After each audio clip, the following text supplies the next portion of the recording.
All right, 6 minutes after 9 o'clock. Thank you for tuning in this Wednesday morning, and got some changing weather as we speak right now. You know, we've had this discussion before about the trauma center in Ocala, and so far nobody has called in to try to challenge our position, which is that we should keep the trauma center. It seems like an obvious thing, and if I could just re-say something I said with one of our past interviews, in fact, we've had more than one about this. It's pretty simple. Used to, well, how do I say this? Let me go back to an actual incident. I remember seeing I heard an accident down in the Villages. I was in the Villages and I heard an accident, and I was in the parking lot over by Winn-Dixie or whatever it is over there. And I went down to the street. I walked down to the street to see what happened. And by the time I got there, there was already a number of people helping the people who were in the accident. And on the street, laying on his back, was a boy. And I have no idea whatever happened to that boy. I hope he was okay. But the way I understood is he was in the back of a pickup truck, and when the accident happened, he was ejected out of the pickup truck.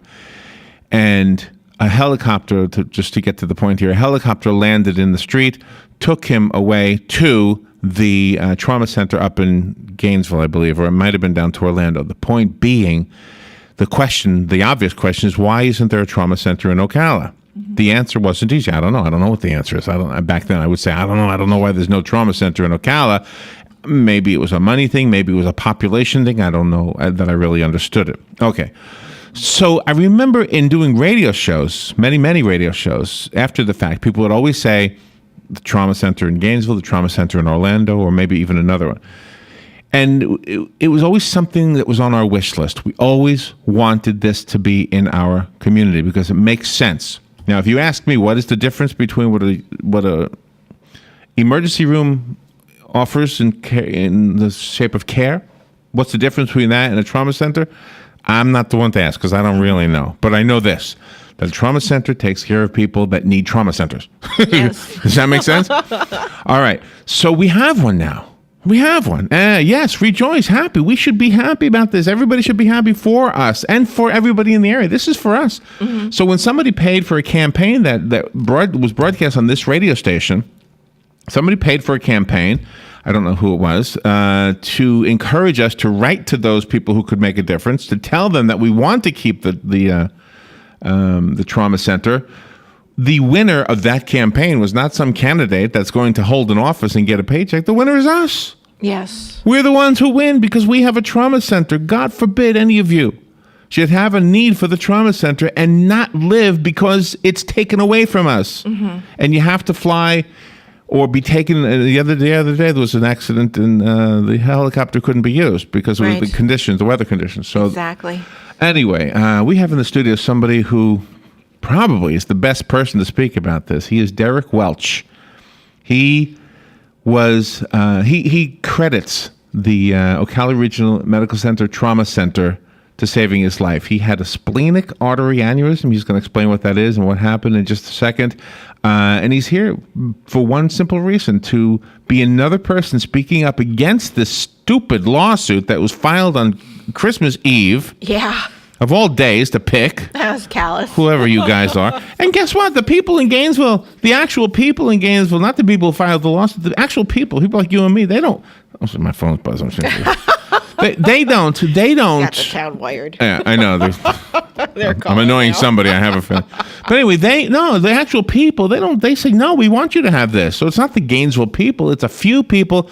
My gut feeling is there's money involved with this. Well, guess what? We don't care how much money you won't make. We want to make sure that our children and our friends stay alive. Dereck Welch is alive because of this. Good morning, Dereck. How you doing? Good. I'm very well. Thank you. And where do you live? In Ocala, Florida. What happened? Well, the trauma center's only been around for a year, so this must be a relatively recent thing for you, right? Well, what happened, pretty much, yes. This actually happened in October 2012. And as far as I realized at that time was, from my understanding, there was a trauma center, but then there wasn't a trauma center at that point. Okay. So I had a splenic artery aneurysm. Now, what is that? Explain what that is. That is it's a aneurysm in the spleen. Okay. So And an aneurysm is when an artery bursts? which okay. actually it did. Okay. So you were internal bleeding. Yes, I actually bled to death. My blood pressure You died. twice. Do you remember that? Do you have one of those near-death experience stories? Yeah, actually, I wouldn't consider it a near death. I consider it A death. a death. But I mean, you have one of those stories that you always hear about? Yeah, I had one of those stories where a lot of people say, "Well, what happens after death?" Well, you know what? I can tell you. What'd you see? Wait, I'm interested in this too. What happened? Well, So where were you? You were at work? You were at home? well, no, actually, to go back a couple steps, I went to the doctor because I had a checkup.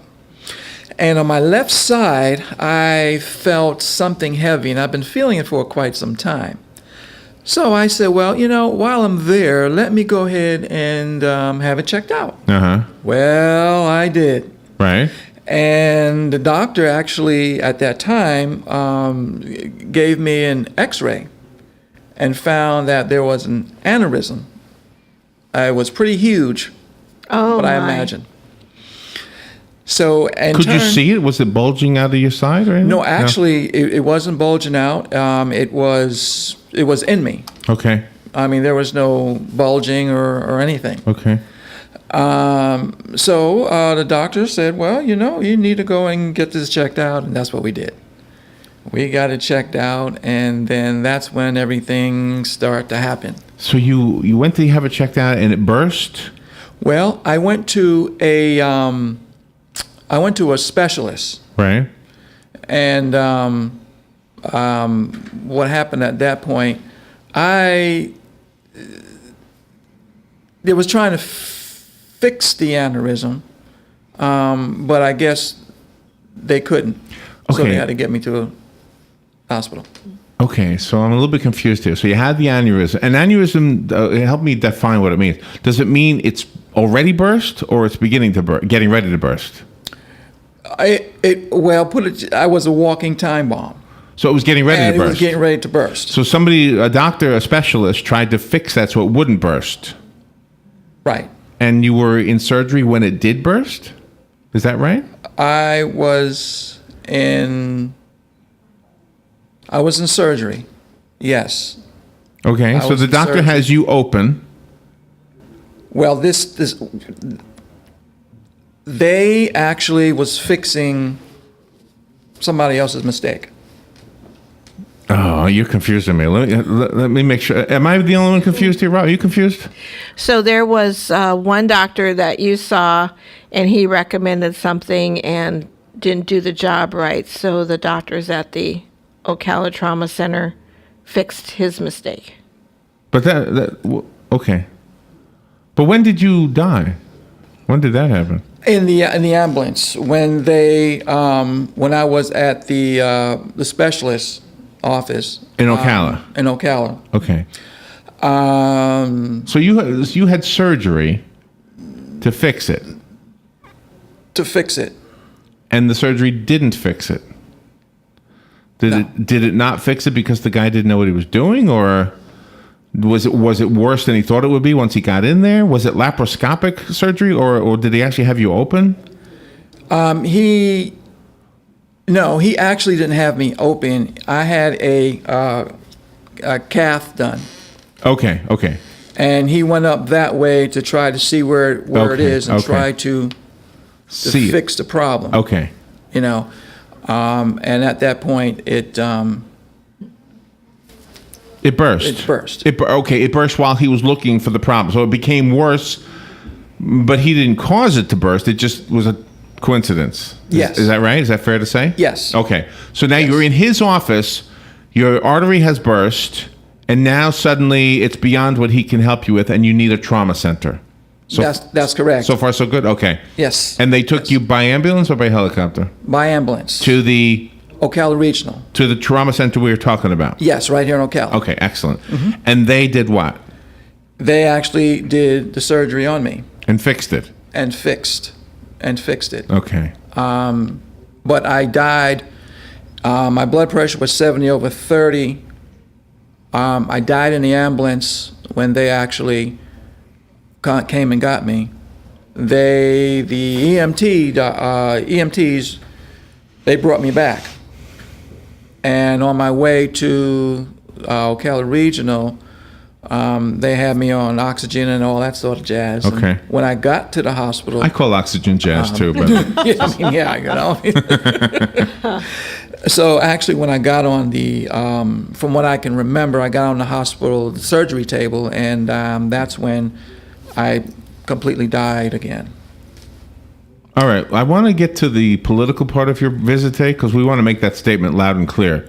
But I am so fascinated with the dying thing. What, you died twice, you said? I died twice, yes, sir. What did you see? What did you hear? What did you come back with?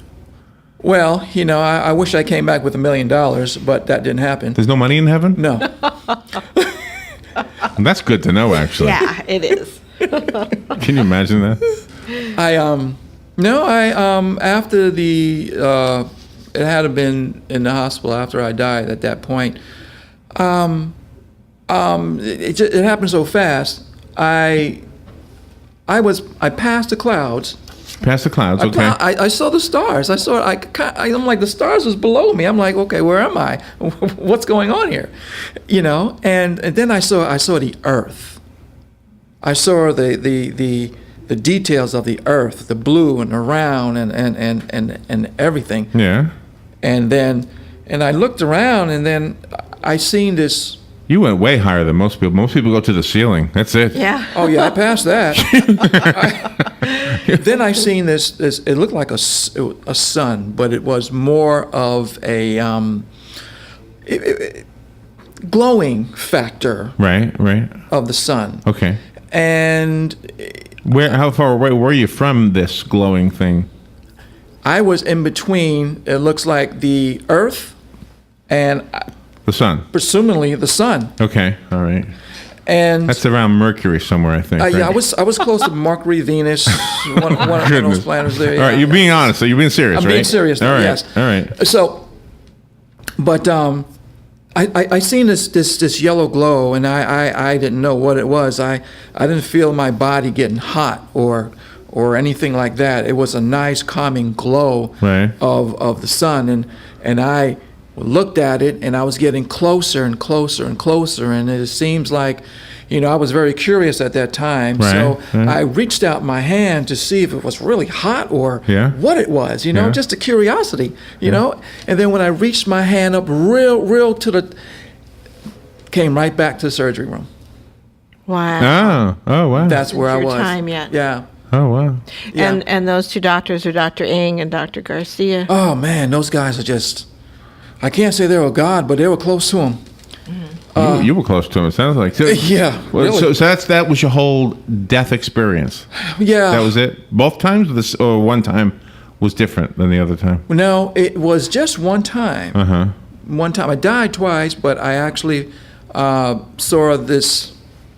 the earth and the sun and all that stuff just one time. Wow. So you didn't see any relatives or anything like that? No relatives, animals, sheeps, nothing like that. No sheeps? No. Nobody's ever reported seeing sheeps. That would have been a first, too. All right, so let's get to the political part. So you're back to being alive. You're well. You're in the recovery room. What does the doctor tell you? What's the report you get from the doctor after you're all put back together? Well, you know, I was basically from, you know, of course I was out of it. I didn't know a whole lot, but I'm hearing from my family and from other people. Right. I was on a breathing machine. I had tubes out of my neck and my nose and that sort of thing. Dr. Ng, I think he went to my mom, my family members, and said that I don't think he have a 20% chance of living through the night. Oh, really? Yes. So after that, of course, I was still, you know, on all kind of drugs, and I didn't know where I was. And from what my family was saying, I was talking all kind of gibberish, crazy Right. things. You didn't confess anything, did you? Well, no. you know, and so, you know, but I was open. Right. right. I was open, and they actually had to pull my spleen out, and part of my pancreas, the tail end of my pancreas, is gone. Oh my Okay, all gosh. right. So But you're doing okay now. I'm doing okay now. I Yeah. go through my ups and downs, but All right, now here's what I'm getting from what you're saying so Yes. far. I mean, aside from my interest in the after-death story, and some people are going to say, Larry, why did you go there? That's, you know, people have their theories about that. But I'm interested. That's why I went there. okay. But here's the part that really applies to this whole trauma center issue. You died. Yes, sir. That's your testimony. That's your statement. Yes, sir. Now, if you had been forced, because there was no trauma center, to be transported to someplace farther away, whether it's Gainesville or Orlando, you wouldn't be here telling us that you died. That's correct. 20% chance of survival when you had the care given to you means that had you not had it as quick as you had it, well, I'm not a doctor, but to me that sounds pretty bad. Yes. That sounds like we wouldn't be hearing this story right now. That's And you know that's what they told us? Dr. Ang was in here, and I can't remember if it was he or Suzanne, but somebody told us that 97% of the patients who went to the trauma center survived. And I believe in the past year they've had 1,000 or 2,000? Yes, about 2,000. 2,000 patients in the past 1 year. So 97% of 2,000 people are now alive. You're one of them. Yes, sir. Who would not be alive if it were not for that. That's correct. So when did you first hear that there was this lawsuit to try to take it away from us? Well, after I came out of the hospital, I then realized all of this, and I realized I was the very first trauma patient. Oh, you were? You were Yes, the very first? I was the very, Oh, I didn't very, know very that. first trauma patient that Ocala Regional ever had. Ever had. Wow, didn't know that. Yeah. So And see, another thing this clears up is that what is trauma? Trauma can be anything. If it's needing immediate attention and specialized attention, that's probably it, right? I agree. If I were to be transported by helicopter to any other hospital but where I was, Right. I wouldn't have made it through. You would have reached that yellow globe you were talking about. Yeah, wherever that was, I'm sure it was up, not down. So Yeah. and that's a good thing in my book. What do you do? What's your job? I retired. Okay. Well, you look pretty young to retire. Well, thank you so much. What did you retire from?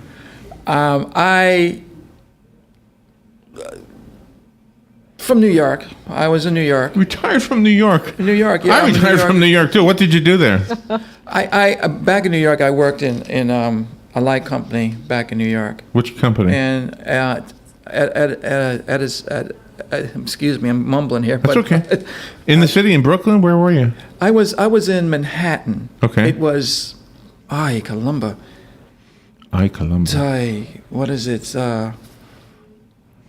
Edison Company. Yeah, Con Ed. Something. Yeah, Con Ed. Consolidated Edison. That's it. Yeah. Okay. You know, but of course things were here cheaper, and you know, my mom retired here, and I mean, and I just followed her, and here I am. And here you are. Okay. Yeah. All right. Well, you're making a loud statement because of your survival. I mean, look, there's 3% who didn't survive.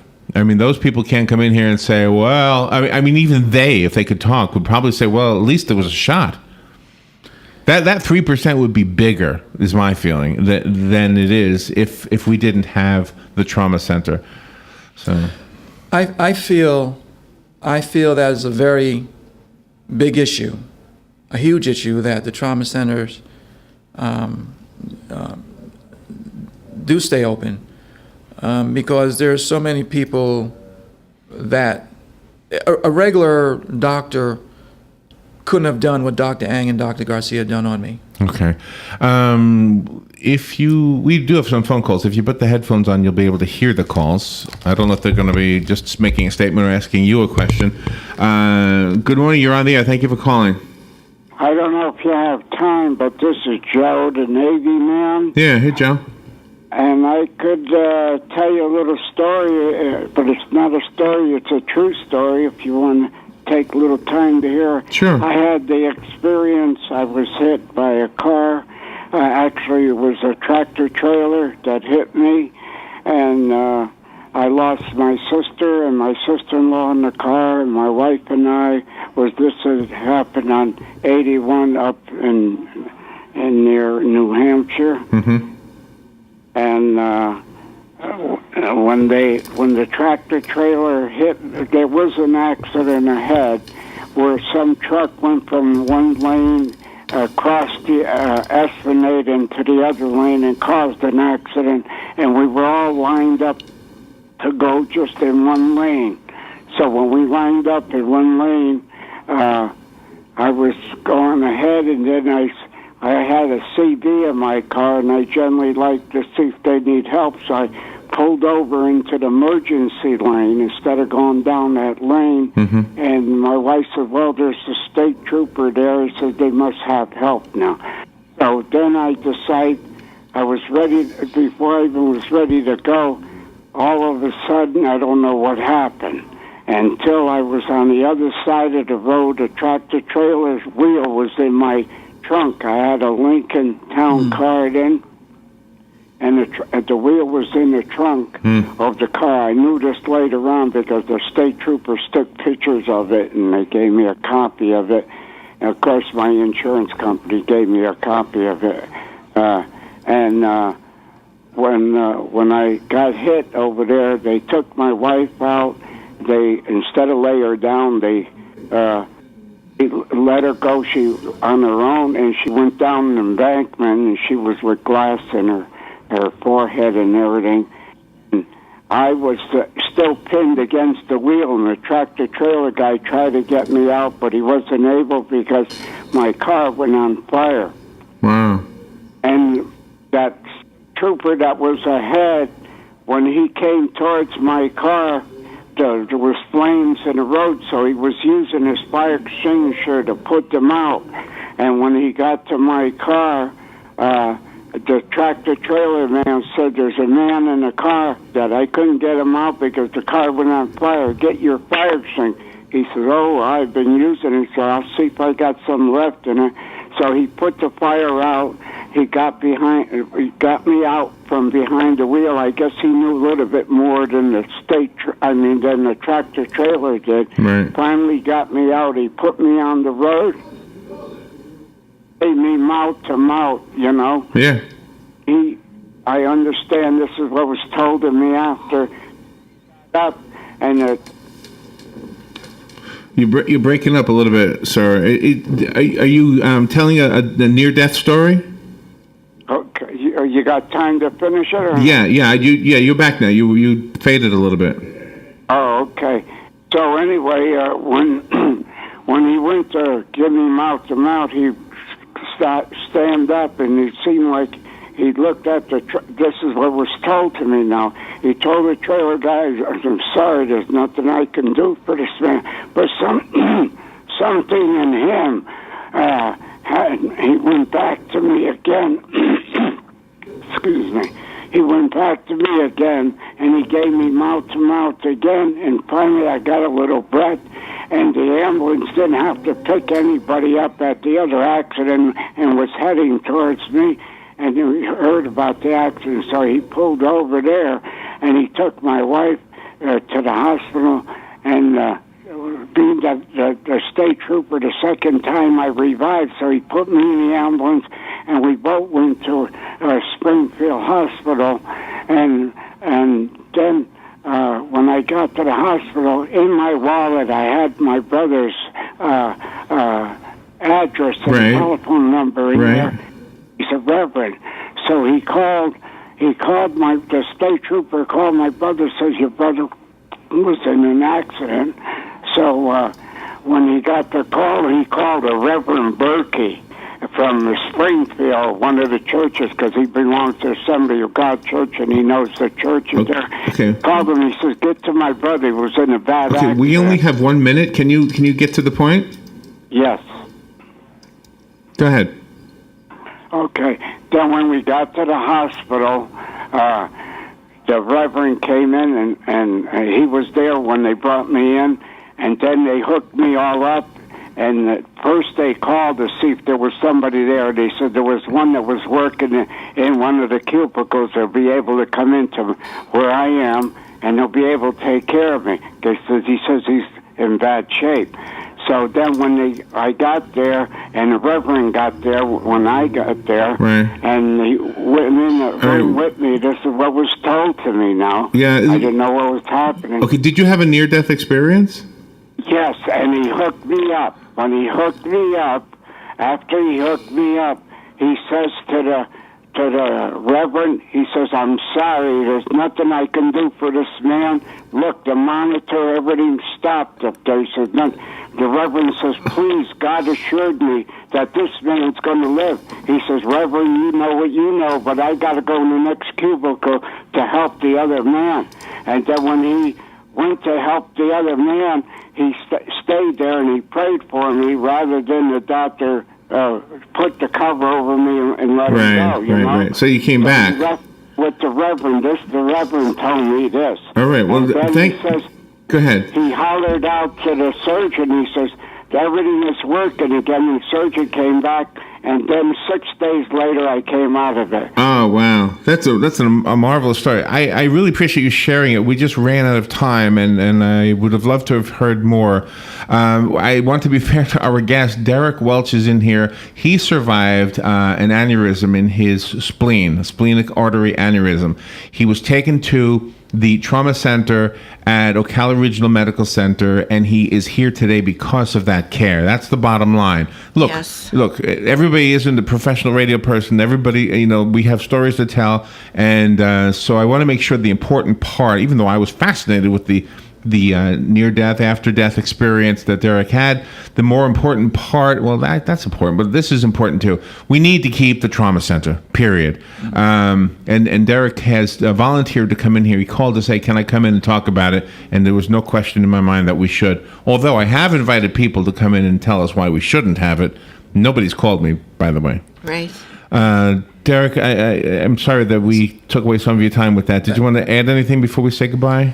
Well, I just let you guys know how important the trauma center is, because it's not more so. Everything's a money factor, yes, but more important so is lives. Lives could be saved. If we had the opportunity not to fly trauma patients to another location, our success rate would be just like mine. 90% to 100. Yeah. Dereck, I'm glad you're okay. Yes, I'm doing fine. Are you a married man? I'm a married man, yes. So your wife is happy you're still around, right? Oh, yeah. She's still having parties. Oh, that's good. Yeah, isn't that special? That's good. You mean every night? You mean those kind of parties? No. Oh, okay. I thought you meant the man party. No.